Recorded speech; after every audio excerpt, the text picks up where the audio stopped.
পাঁশকুড়ায় জলবন্দী মানুষদের শুকনো খাবার ও মেডিকেল ক্যাম্পের মাধ্যমে সহযোগিতার হাত বাড়ালেন রেড ক্রস সোসাইটি ও তাম্রলিপ্ত পৌরসভা। কয়েকদিন আগে পূর্ব মেদিনীপুর জেলার পাঁশকুড়ায় কাঁসাই নদীর বাঁধ ভেঙে পাঁশকুড়ার একাধিক এলাকা জলের তলায় তলিয়ে যায়। এরপরে আবারও নিম্নচাপের ফলে ব্যাপক পরিমাণে বৃষ্টি হয়, আবারও জলস্তর বাড়তে থাকে পাঁশকুড়া এলাকায়। পাঁশকুড়া পৌরসভার বেশ কয়েকটি ওয়ার্ড এবং পাঁশকুড়া ব্লকের বেশ কিছুটা অংশ এখনো জলবন্দী থাকায় সাধারণ মানুষরা সমস্যার সম্মুখীন হচ্ছেন। শনিবার পূর্বদিপুর জেলার রেড ক্রস সোসাইটির উদ্যোগে ও তাম্রলিপ্ত আদিবাসী সর্বজনীন পুজো কমিটির সহযোগিতায় পাঁশকুড়া জলবন্দী মানুষদের তুলে দেওয়া হয় রান্না করা ও শুকনো খাবার। এদিন উপস্থিত ছিলেন তমলুকের মহকুমা শাসক দীপেন্দু মজুমদার, পাঁশকুড়ার বিডিও অমিত কুমার মণ্ডল, পূর্ব মেদিনীপুর জেলার রেড ক্রস সোসাইটির সাধারণ সম্পাদক তথা তাম্রলিপ্ত পৌরসভার চেয়ারম্যান দীপেন্দ্র নারায়ণ রায় সহ ও তাম্রলিপ্ত পৌরসভার একাধিক কাউন্সিলররা। এদিন শুকনো খাবার দেওয়ার পাশাপাশি তাম্রলিপ্ত পৌরসভার উদ্যোগে একটি মেডিকেল ক্যাম্পেরও আয়োজন করা হয় এবং স্থানীয় মহিলাদের হাতে তুলে দেওয়া হয় স্যানিটারি ন্যাপকিন। শুধু খাবার নয়, এলাকা থেকে জল নিকাশি করে জল বের করে দেওয়ার বন্দোবস্ত করতে হবে, এমনটাই দাবি জানান স্থানীয় বাসিন্দারা। খাওয়া দিয়ে আমাদের এখানে খাওয়া দিলেও কোনো সমস্যার সমাধান হবে না। আমাদের মেন উদ্দেশ্যে জলটা বার করুন। আপনি ত্রাণ দিয়ে যাচ্ছেন, আমাদের পুকুরের মাছ গাছ বড় বড় গাছ সব ডুবে গেছে, এসব নষ্ট হচ্ছে। আমাদের জলটা পাস করুন, আমাদের রাস্তায় চলুন। এখন অবধি বাইক নিয়ে ঘর থেকে বেরোতে পারছি না, আপনার জল নিকাশিটা করুন। জল এখনো অবধি জল, আপনারা চলুন না, ওখানে চলুন। ঘর থেকে লোক মানুষ বেরোতে পারছে না, জলটাই মেন। আমাদের ত্রাণের দরকার নয়, জলটা পাস করান। প্রশাসন কি বলছে? প্রশাসন বলছে চলছে, কাজ চলছে। আমাদের চাষবাস টোটালটাই বন্ধ হচ্ছে।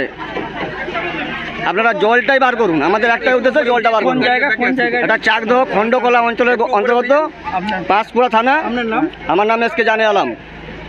ঘরে ভীষণ জলে ভেসে আছে, আমরা প্রকৃত বন্যার মধ্যেই আছি।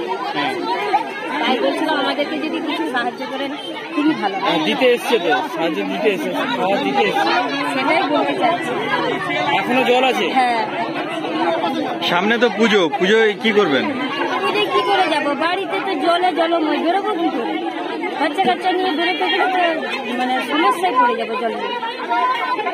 পুজো কি এবারে তার খুব না, পুজোতে ভালো কাটবে না, ভালো কাটবে, খুবই কষ্টের মধ্যেই আছে। আপনার এটা কোন জায়গাটা? পাঁশকুড়া? এটা পাঁশকুড়া। আপনার নাম? কৃষ্ণা চক্রবর্তী। আমরা এখানে গ্রামে এসেছি রেড ক্রসের পক্ষ থেকে। এখানে এসডিও সাহেব রয়েছেন, এখানকার সভাপতি রয়েছেন, আমাদের ভাইস চেয়ারপারসন রয়েছেন, সবাই রয়েছেন। সবাই মিলে এখানকার সাধারণ মানুষের জন্য আমরা এসেছি, তাদের রিলিফ দেওয়ার জন্য। আমরা এখানে যেমন তাম্রলিপ্ত পৌরসভা থেকে যেমন স্বাস্থ্য পরিষেবার ব্যবস্থা করেছি, একইভাবে আমরা ড্রাই ফ্রুট থেকে শুরু করে সমস্ত রকম খাদ্য, ভাত সমস্ত তাদের জন্য আমরা নিয়ে এসেছি। এটা কোথায় এলাকাটা? এটা চাইপুর।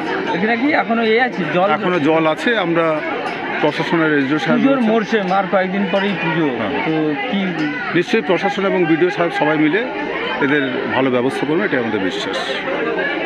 আপনার নাম? আমার নাম ডক্টর দীপেন্দ্র নারায়ণ রায়, আমি সাধারণ সম্পাদক পূর্ব মেদিনীপুর জেলা রেড ক্রস সমিতি। আপনারাও রয়েছেন, কি বলবেন?